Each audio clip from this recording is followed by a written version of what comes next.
right. Good evening, everyone. Oh, Friday night, Axanar. How's everyone doing? Everyone doing well? Let me check in here with the comments. Good day. I got a lot accomplished today,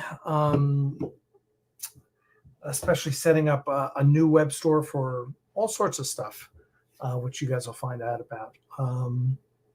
And talking to the person that's going to be handling the Axanar stuff, since it's not me anymore. You'll still be able to get everything, just not for me, and it won't benefit Axanar. But hope you guys are doing great. It was a good day. Boy, it was just starting pouring rain here before. But I had to kind of, because I had the windows just like cracked because it's so hot. And I was like, who thought? I didn't think it was going to rain, so I had to run out and close the windows. But it was good. There's John Peter Preston. How are you, sir? Milford Barnes. How are you? Claude Sailing, of course. How are you doing? Jeff Scott, my buddy from New Zealand. How are you? Jeff, I hope you're doing well over there. Bentley Techman. Greetings from Tech Cat Owner, London, UK. All right. Michael Carter's here. W. Letty from SLO, San Luis Obispo, where the place I want to retire if I don't retire in San Diego. I love SLO. It's great up there. Oh my gosh, it's so nice. So nice. There's a great hotel that we stay at south of SLO, right by a vineyard. It's awesome. I love it up there. Middle of California, on the coast side, not necessarily on the inside, is really nice. Michael Carter, how are you? I'm sorry I'm not even going to pronounce Due. Is that how you pronounce it? Due Bootsma.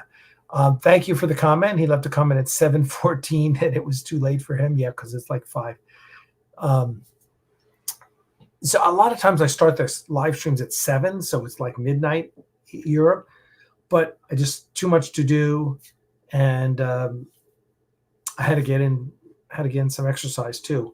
So I had I was rucking this morning, so I had to walk this afternoon just to get in my 10,000 steps. So there you go. There's Frank Parker. How are you, sir? Good to see you. Wilhelm is here. How are you? Well, it's cold because it's wintertime down there, right? Right, Jeff? It's because it's summer up here. JFM, how are you doing? Hello there. It's 2 a.m. London time. Yes, it is 5 hours ahead of East Coast time where we are right now. So it's good. So, Troy, I hope this is my buddy Troy. All is. Listen, we've had some good stuff happening lately. A lot of good stuff. Just got a big check that's going to the VFX teams, which is cool. Almost done with money going back and forth and paying everything off, which is really nice. I also should mention a big thank you to. Let me see if I can pull that up real fast. But we did yesterday. We did a GoFundMe for. Oh gosh, I have to log into Facebook. I hate doing that because I never know if on this computer if it has all my information, which it does. Let me see if there's my buddy Dale. So Scott Good, who is our stage manager, and I'll try. I think Dale pulled it. Okay, here we go. I'm gonna pull this up for y'all.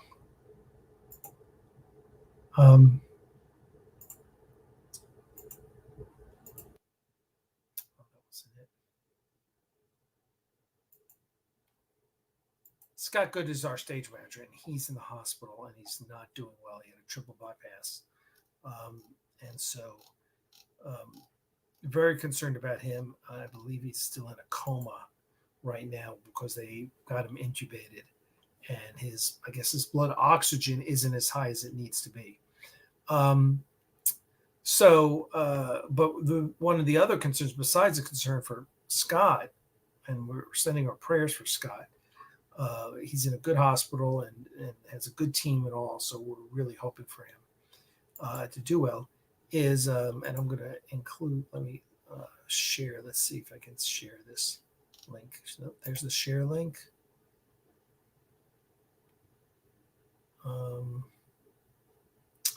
Let me copy this because I'm going to put it here for all of you guys. I'll try and remember.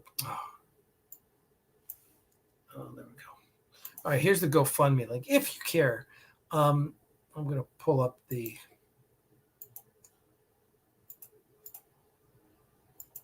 Scott has a dog named Troy, a German Shepherd, and who's epileptic and on medicines for that, obviously.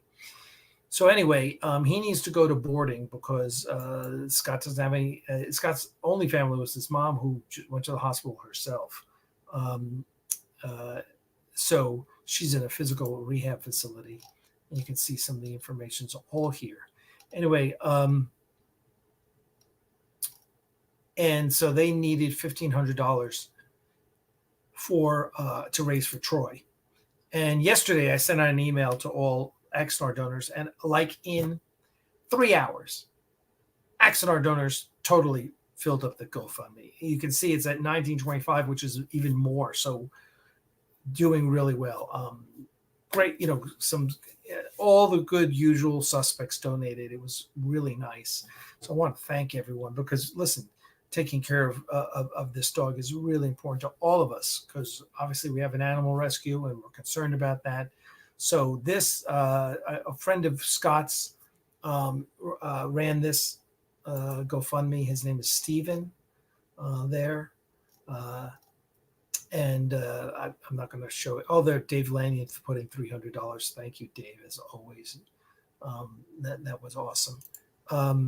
So if you want to, there is the. I'm going to, matter of fact, let me put this. I'm going to also put this in the show notes here. So if you want to donate, please do. Not only do we care much about Scott, who's just Scott's so awesome because he just does everything at the studio, it's so, he's such an important part, and we need to make sure we take care of him. Here it is. Let me put it in here in the show notes. I'm going to put donate to Troy, the German Shepherd. All right, here I'm putting in the show notes here. So if you can, let me update that. Boom. There it is. It's in the show notes. So thank you everyone who donated. I greatly appreciate it. George Harris stopped. Are they going to make a movie from Axanar?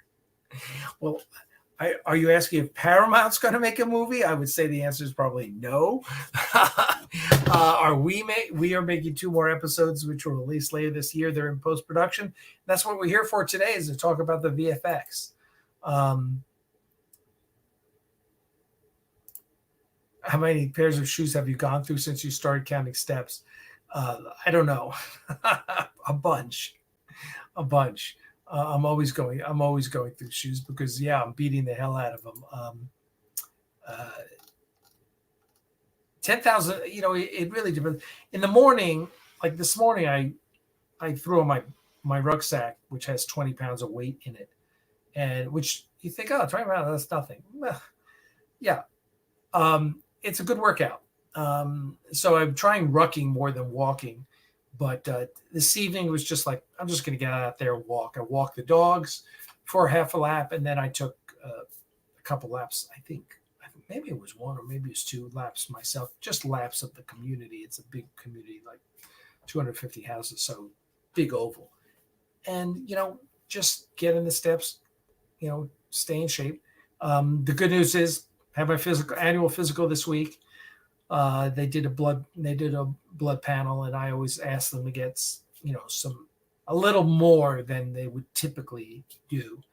I'm one of those patients who's probably a little bit of a pain in the ass. Like, I want this test and this test. And fortunately, I have an awesome doctor, and we start talking about all the stuff that I read in Peter Attia's book or whatever. And so I'm like, I have him not just do a lipid panel, but I have him do an ApoB and a lipo-A protein blood test. And what are those? You really got. I don't want to go into it. You got to read it. They're all cholesterol related numbers, but these days, you hear about good cholesterol and bad cholesterol, and that is bullshit. There's literally no such thing as good cholesterol and bad cholesterol. There is low density lipoproteins, which people call bad cholesterol, and there's high density lipoproteins, which people call good cholesterol. Ultimately, both of those lipoproteins have cholesterol inside of them. They have the same exact cholesterol inside of them. It's the outside, the transport is what's the problem. Anyway, so I get another test called ApoB, which is a much more accurate test. ApoB and lipo-A are two tests that really are much more indicative of the overall health of your arteries. So anyway, my numbers were fantastic. They were even better than they were in January. So that's going well. But I'm 63, so you got to stay in shape. You got to eat plenty of protein and work out. So that's what I do. Okay, let's move on. Enough of me. Thank you, Bentley. We appreciate that. That is true, which is actually good. It's actually shown that using a weighted rucksack actually improves muscle building in your body. That you're rather than just the cardiovascular impact of walking with a weighted rucksack helps build muscle. So there you go. Oh yeah. Good. Glad to hear, John Peter, that went well. We were joking. My doctor and I were joking about colonoscopy because I'm due. Sometime this year I've got to get. It's been 3 years since my last one, so I'm going for one. And people always act like, "Oh, I've got to go through a colonoscopy." The colonoscopy is not the problem. They knock you out. You don't know what's going on. You go in, they knock you out, you wake up. I mean, it's that simple, right? It's the prep that sucks. It's evacuating your body of everything in your colon. That's what sucks. So, yeah. So, there you go.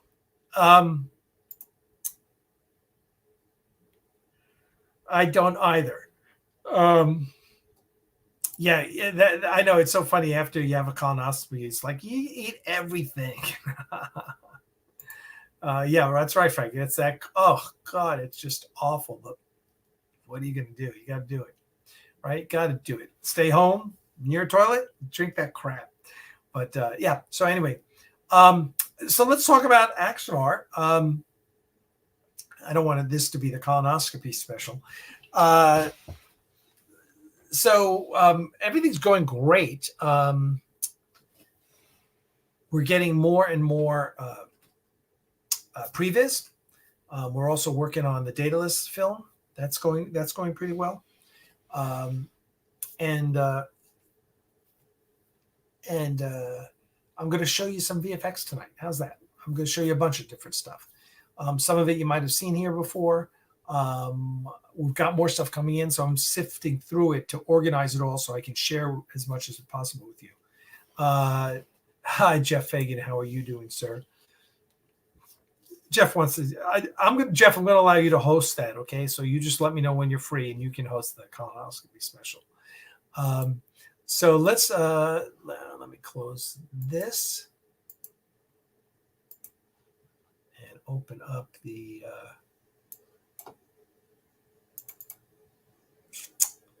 All right, let me open up. So first, let's go through. This is going to be not necessarily in any particular order, but I'm going to share with you.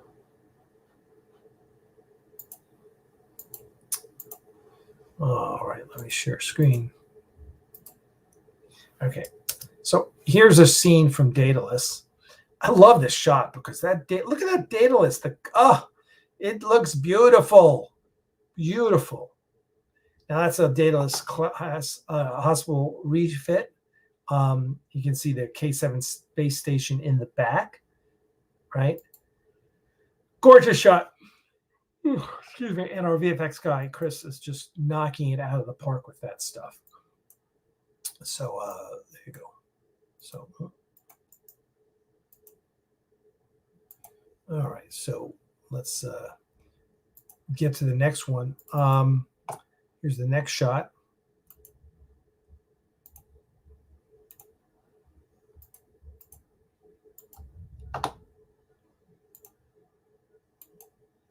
And this is Daedalus. This is a Daedalus refit towing a Geronimo class. You see here. Really nice shot there. All right, and then we're gonna get let me see what's next. Oh yeah, here's another nice one. Now these are for the Daedalus film.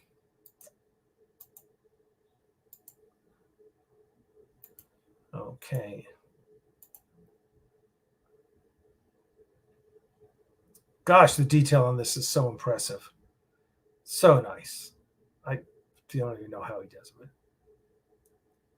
Now here, a little note, this is not the finished shot because I told him, I said, hey, I want to see the rest of that shot. That shot needs to go like 5 seconds more because you got Mars, you got other Daedalus class, you got a Geronimo there. I was like, I really want to see all of that stuff, right? So he's re-rendering it. We made a couple other corrections to it.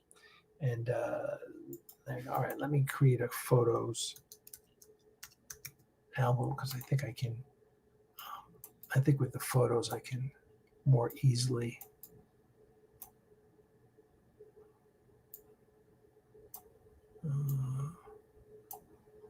Yeah.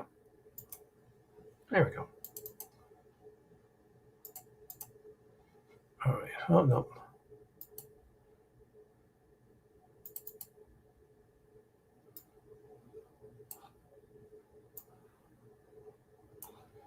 Okay, hold on. I'm just going to open this screen up a little bit for you guys, and then let me.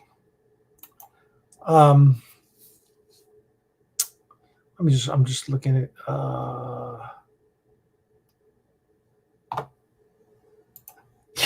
Yes, I absolutely am. I'm enjoying post-production enormously. The fact that we've got everything in the can. It's just wonderful. Now we got 2 insert shots we're doing, and we just added another insert shot, which I'll tell you guys about.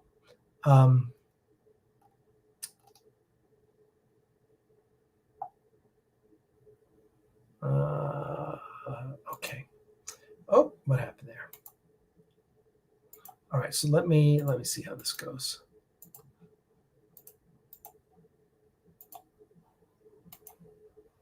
Okay. So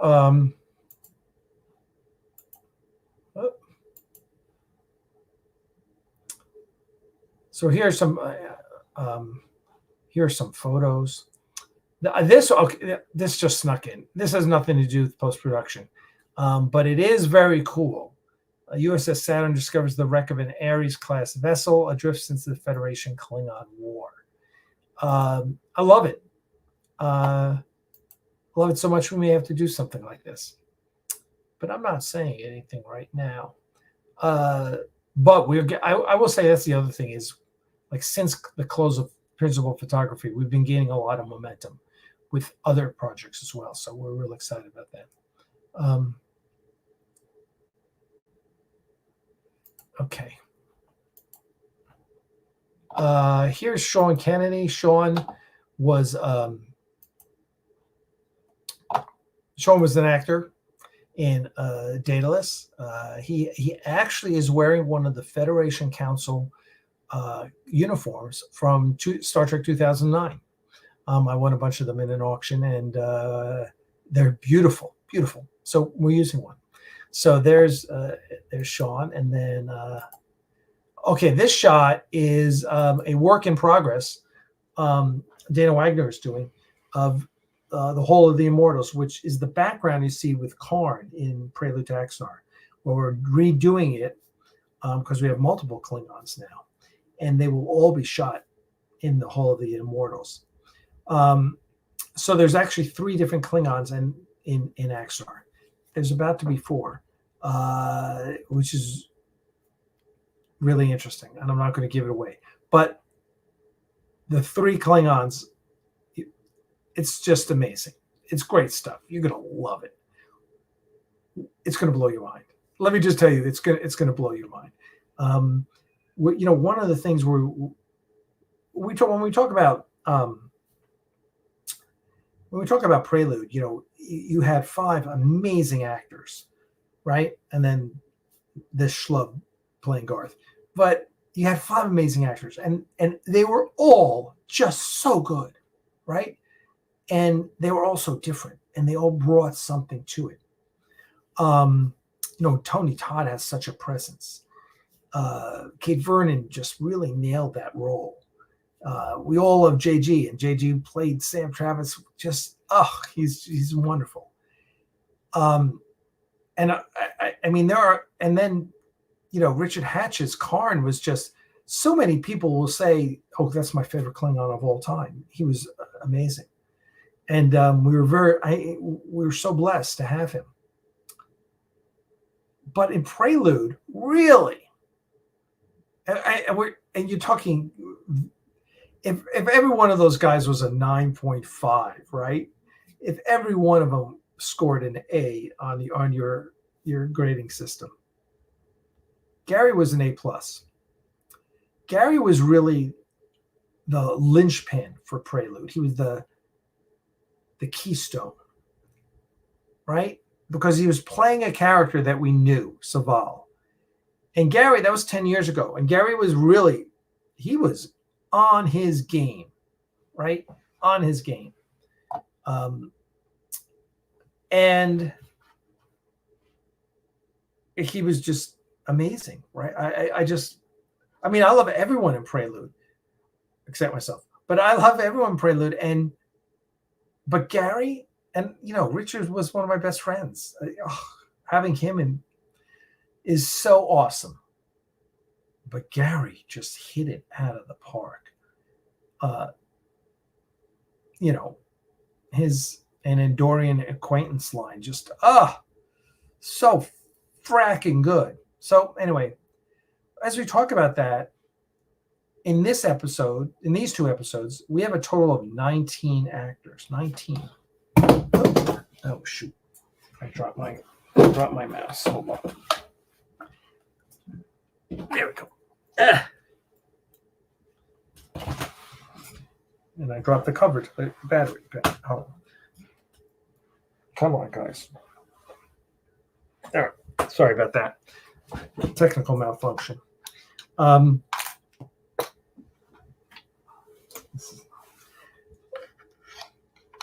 So in this episode, we have 19 actors. So that's a lot of actors. Every one of them is just, there's a couple that I would say they're good. They're good. No one's bad. No one, there's no cringy acting in these next 2 episodes. The question, we have some good acting, and we have some great acting. And there's some surprises, some really wonderful surprises in all of it, right? But there's 2 that are that A+. There's 2. And I'm not going to tell you who they are. If you're an insider, you know who they are. One's a Klingon. He plays Moreau. And he's amazing. Like, I'm watching this edit for the 20th time, and I'm still mesmerized. He's so good. So as much as CBS wants us to fail, this is going to be amazing. Yeah. Yes, it may well be 20 now. I'm not sure if Nadia is 19 or 20. I lose track, but yeah, we'll talk about that. So anyway, there we go. All right, let me move on. There's Paul, the aforementioned Paul on the set. Paul got these blue Cage era costumes made, right? And I was like, he showed me, and I was like, oh, those are perfect for Daedalus. I said, okay, why don't you? He got one for himself and then one for a female version for his daughter, Lauren, who's in Interlude and was a background actor in one of the acts in Icarus. And I said, so that's Paul on set, who did a wonderful job, and then here's Nadia. Nadia's wearing the blue Cage era costume, right? And and right now it's kind of washed out because of the lights. It needs to be color corrected, whatever. But I'm telling you, that blue pops. That blue's made. But she was so good, and she's an actor. She does a lot of background work, a lot of a lot of acting work around town. I brought her in because she was the only one I knew who would fit into Lauren, Paul's daughter, Lauren, who this costume was made for, is really slight. And I knew Nadia was small and would fit into it, fit perfectly. So there you go. So Nadia comes on, and I'm watching, and we'll show you. Here she is on the set, right? And it was one of those things where she just looked like an admiral. Just looked like an admiral. And she had she had some gravitas and some bearing. And you were like, I was like, holy shit, this is so freaking good. And I said, we need to get you to do a line for Axanar. I said, I got to figure this out. So she did a lot of stuff for Daedalus. And I said, okay, give me 20 minutes. I got to figure this out. So I go back and I pop on my computer and I go to episode 5. And there's like, okay, maybe it would fit in here.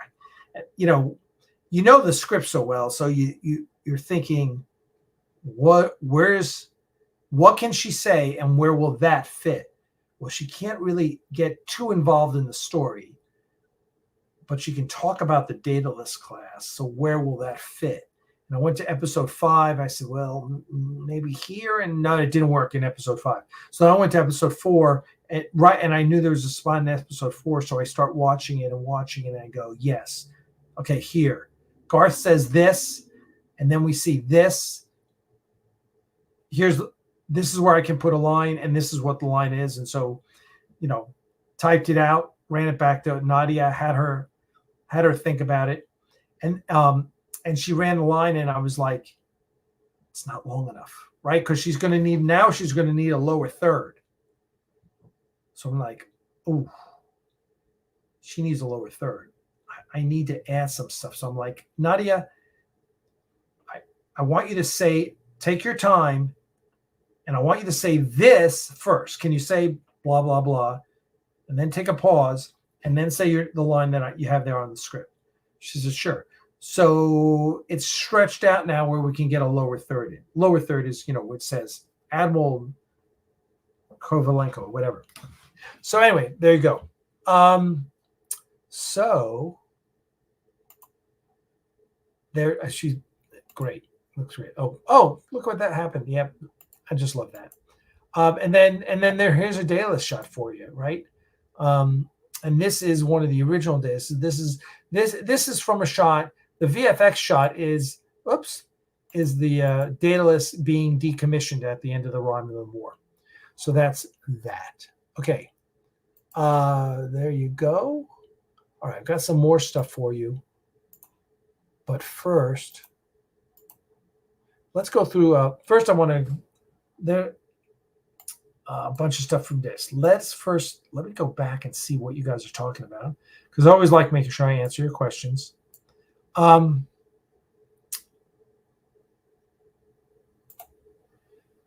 Yes, Wilhelm, because it's a SAG production, so SAG professional actors, you have to pay them.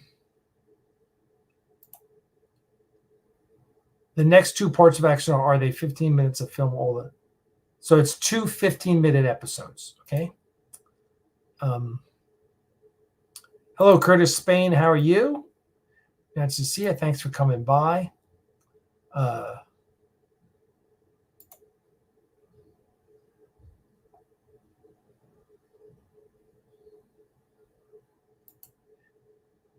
Is Enterprise considered canon in the original timeline? And so where are the Andorians? Okay, I'm not quite sure. Enterprise, like the show, is obviously canon. I'm not quite sure. If Annie's ask that question another way so we can try and answer for you.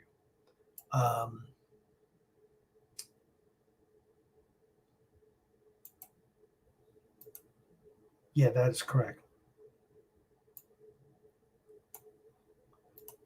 Yeah, Jay, this is exactly it. Mr. Graham's character was like he stepped off the Enterprise set right onto Prelude without missing a beat. Yes, exactly. And that's what made it so powerful.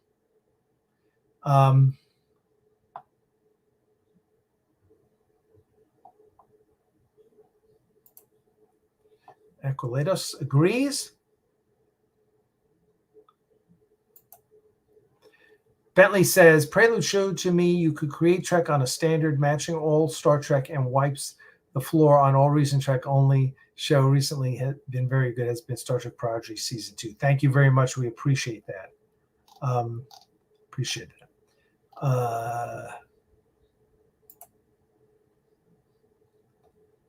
So why wasn't the bridge set made to look like 60s Star Trek? Well, first of all, it takes place before 60s Star Trek, right? And this was a critical decision we had to make. You could make the set, this is a production design decision, right? Early on, we were like, okay, this takes place 20 years before the original Star Trek. So if you try and backdate the tech from the original Star Trek, you wind up looking like Buck Rogers and Flash Gordon from the 1930s and 40s, right? It's not going to be believable. And you know what Enterprise, the take that Enterprise, which I loved. I totally buy Enterprise as I'm like, yep, okay, that makes sense, right? So our production design, Darren Doctorman, the concept artist, who worked on, they were back with Doug Drexler and the Okudas to work on Picard Season 3. He had done a quick sketch for us. Like, well, what if you do this? And it looked definitely went back 20 years before the original series. The problem was it looked like Buck Rogers and Flash Gordon, right? It just like, not really, but it just, you weren't going to buy that was between Enterprise and TOS. So what we did is create something where it's TOS era. You're somewhere around there. It just looks different. And we just did away with all the bubblegum, the jellies and the toggle switches and whatever, and the wood and the string and everything. We just did away with all that. So we made some concessions to a modern vision in the future, but we kept it so you were in the TOS timeframe. You're very welcome, Handyman. We appreciate that. Thank you so much.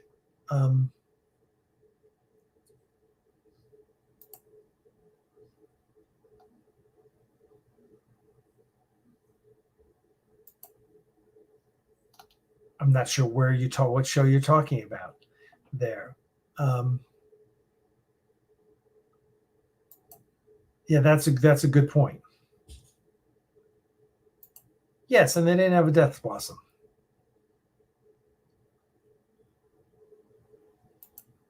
Working on it, Red. I've been shoehorning it into Dana's. Dana is now retired, so he's got plenty of time to work on our projects. Right now, he was doing the lower thirds for Axanar, and he's got a couple of. I mean, believe me, between Mark and I, we're working that guy. So we're laying out that script right now. That's what we're working on. So we're on it.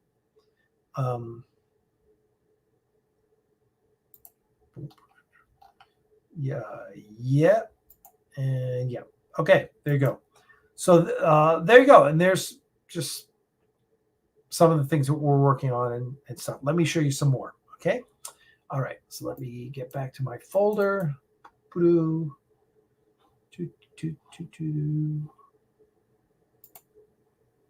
Okay. All right. So I'm going to show you a couple more dataless pieces.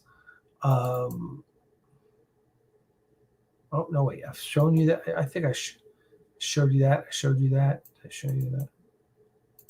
Wait. Did I show you this one? Yes, I showed you that one.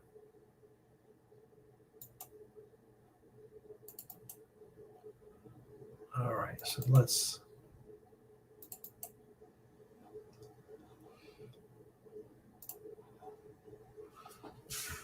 All right. Here's a great shot.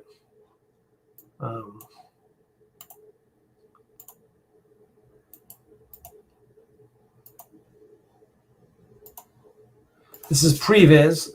I love the shot because just the perspective and you're going through it's amazing. But that's previs for Axanar. So I'm going to enjoy that. Let's see.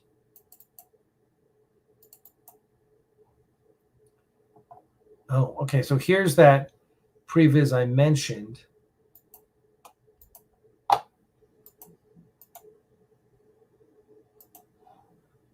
Here, this is the one that I showed you the still of. Well, here is the.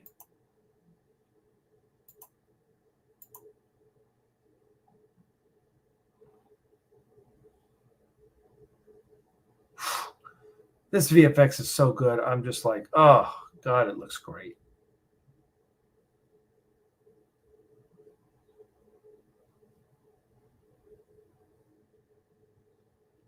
And that's the decommissioning of the dataless class at Utopia Planitia. So got that going for us. Right, here's another shot.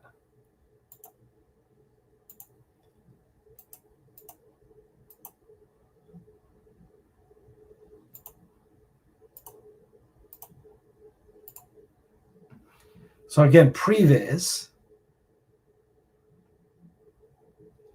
That's a great shot of the USS Ares. Okay, there you go. And I think I got one more for you.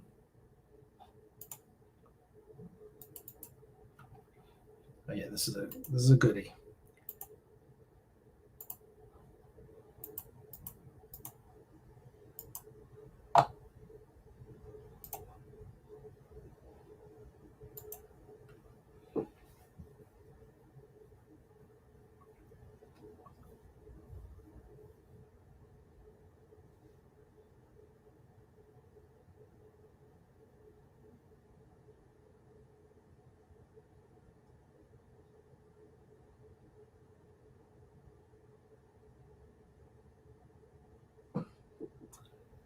There you go.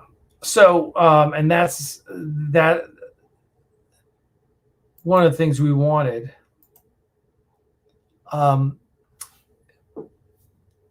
That's a combination of two kind of concepts, right? One is showing the D7, right? And how do you show the D7 in an impressive way? So, and that shot took a couple of iterations.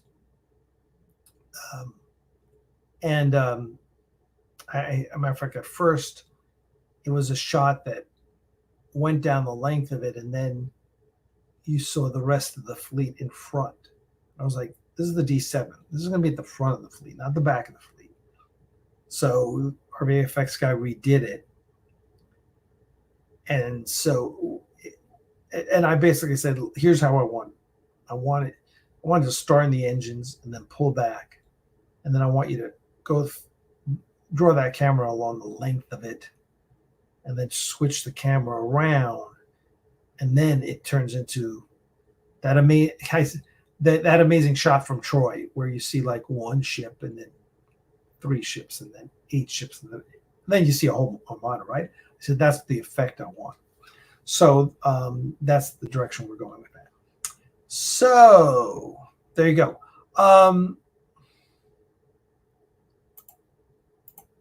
Why, thank you, Peter. We appreciate that.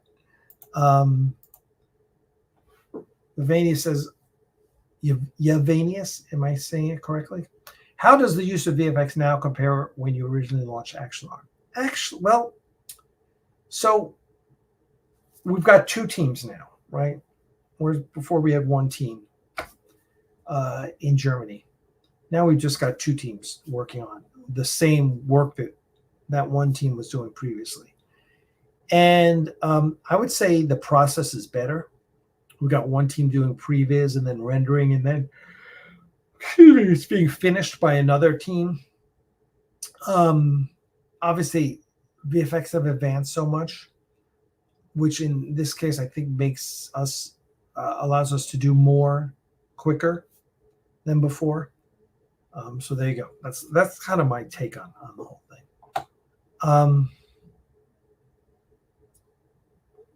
So okay, all right. So there you go. That's kind of like a little taste of the VFX, and we're going to be doing this on a regular basis. So I'll get more stuff for you. I got more previs to share.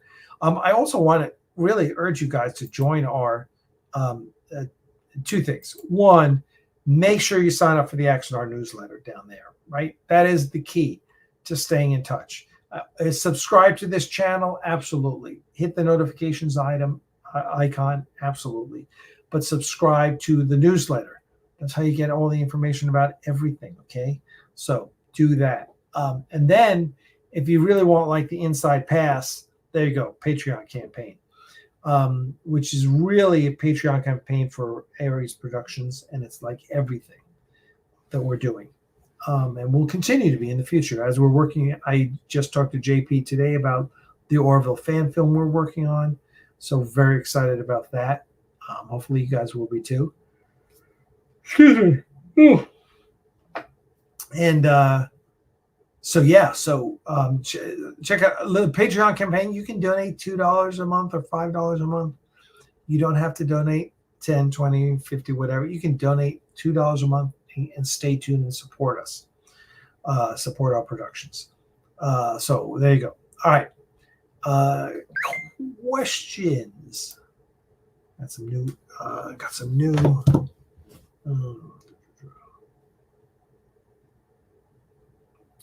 Let me see what's coming my way here.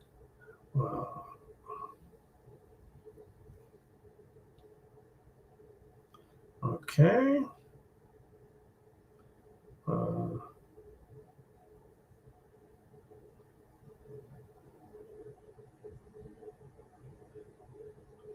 Okay. Sorry, just a check in. Make sure everything's all right.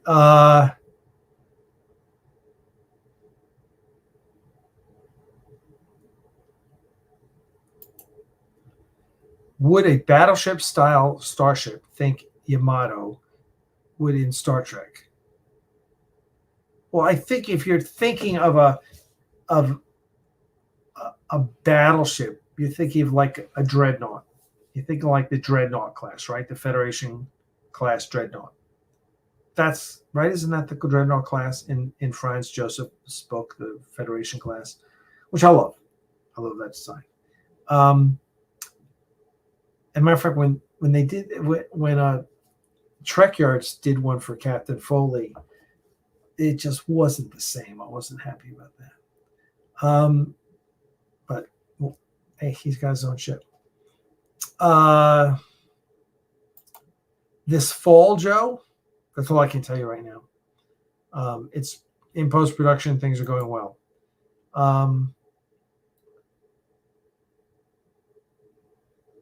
Well, that's a complicated question, Peter. I don't mind saying that he will be in Axanar, the next 2 episodes of Axanar. He absolutely will be. So,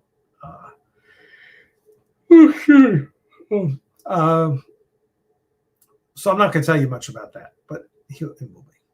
And it's kind of amazing. I mean, obviously, we can't use him as much as we wanted. It's not AI or anything. We literally had extra footage. So we dug through all the footage that we did not use.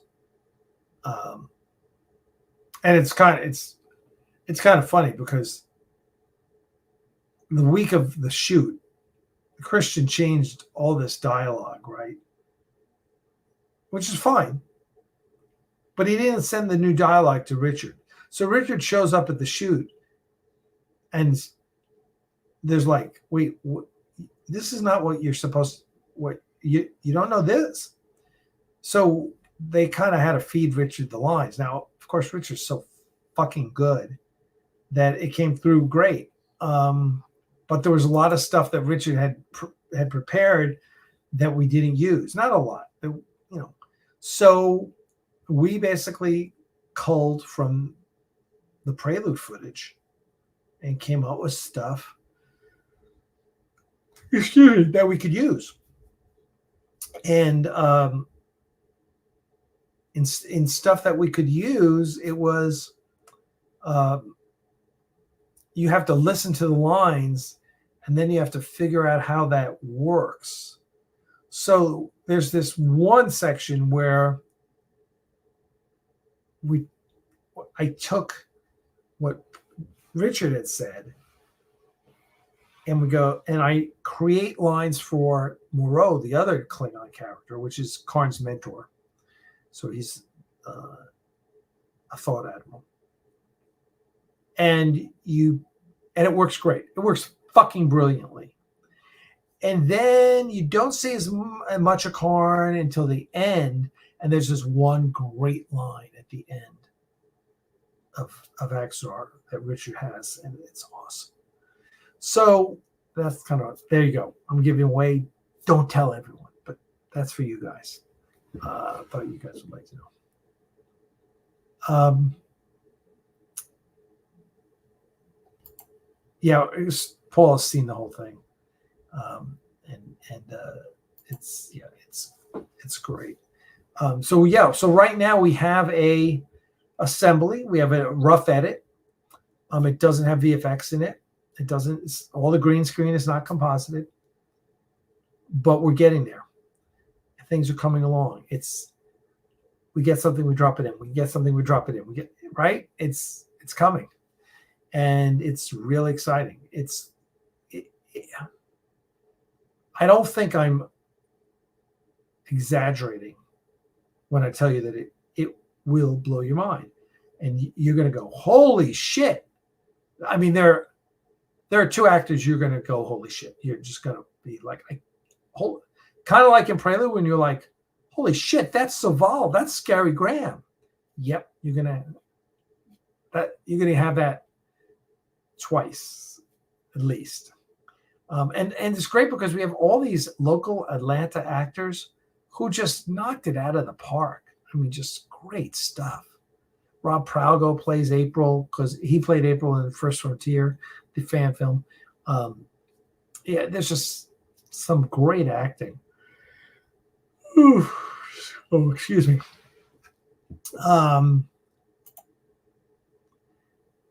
Well, Wilhelm, it can be. It can be. Howard Fine was my acting coach, who's like Bradley Cooper and Chris Pine's acting coach, Austin Butler's. He always said that acting costs you. When you have tough stuff, it's not so bad when you're doing this documentary, but if you have to, you can be, there's something where you have to bring up a certain emotion, whatever that may be. And the way actors do it is they actually tap into their own one way to do is your own sense memory, as they call it, your own memories, and relive that memory and use that when you're saying the line, right? What if it's some shit that you don't want to relive? What, you have to dredge this shit up and use it, and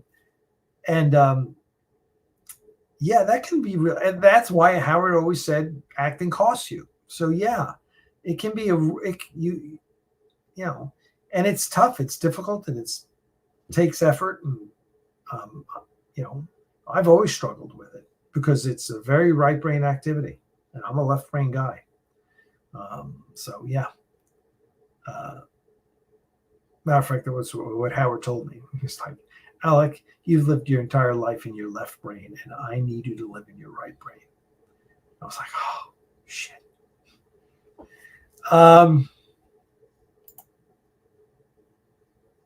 Thank you, Peter. You will love it. Believe me, you will love it. Good night, Red Tiller. Red Tiller has got to go there. Thank you, sir.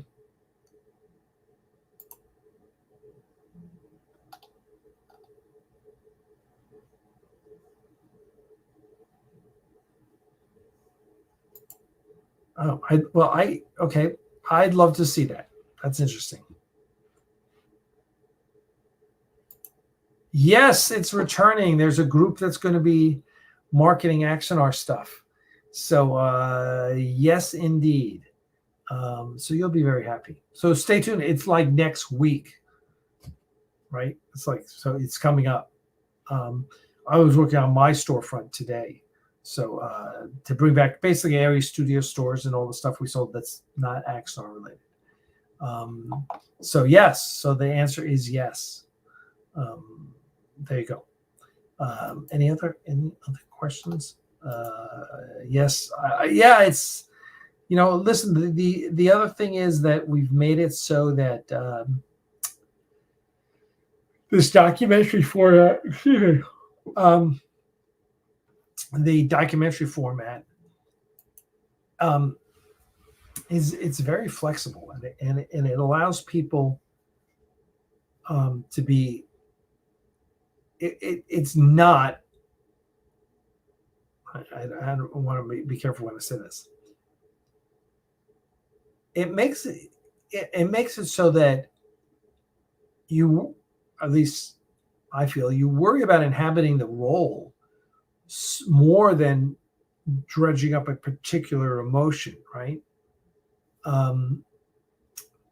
Being in character is what allows you to deliver the lines when you're in this kind of documentary setting, thinking like the character thinks, and being this.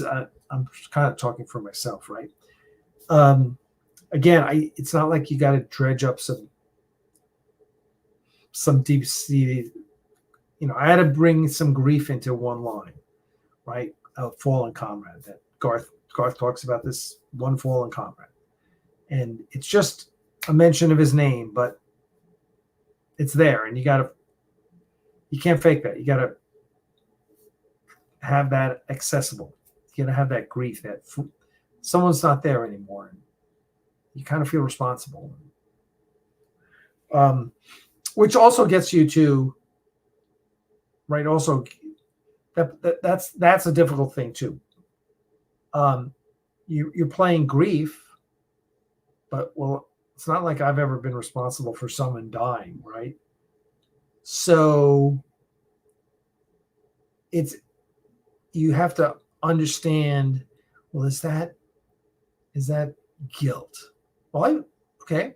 Well, what are you guilty of? What have you felt guilt about? What have you done that you really regret, that you're like, oh, fuck, So maybe rather than being responsible for someone's death, I can feel the grief, and I can also feel guilt. Can I play those two? Can I work those two together? And that's honestly where rehearsal is so important. Right? Oh, hey, Troy. There's Troy Bernier. It's good to see you again, my friend.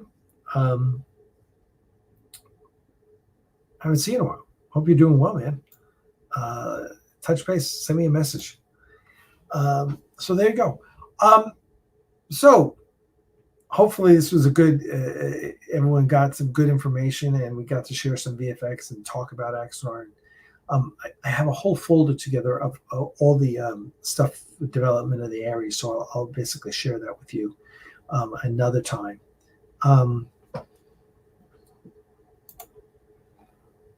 It's been asked before, but are there plans or musing about Axanar on large screens in some fashion or another?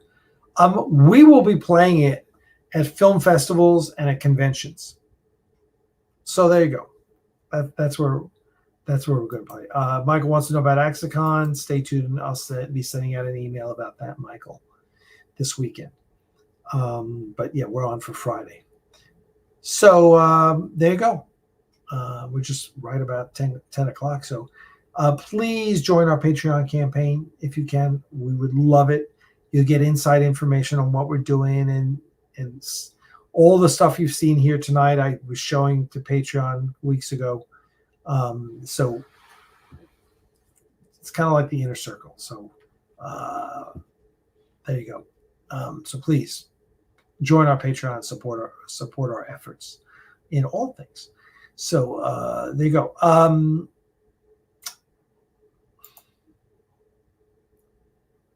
Is that a question? Am I supposed to know what question number Z is?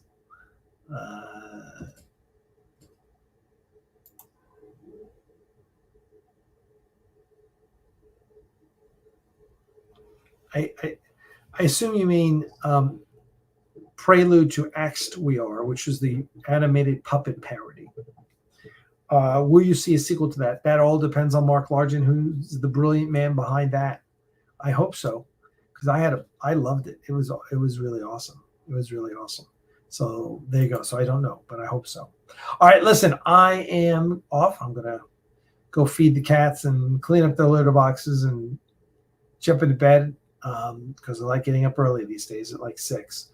So that's it. Thanks so much for coming out, guys. Really appreciate it. If you have any questions, you know where I am, alec@axanar.com. I'm here for you. You let me know what you need, and I'll certainly try and help you out. But thanks for coming out tonight. We had a good crowd, good audience. And if you have any questions, you know where I am. Until then, my friends, live long and prosper. And hey, have a great, happy, and safe weekend, okay? All right, guys, take care.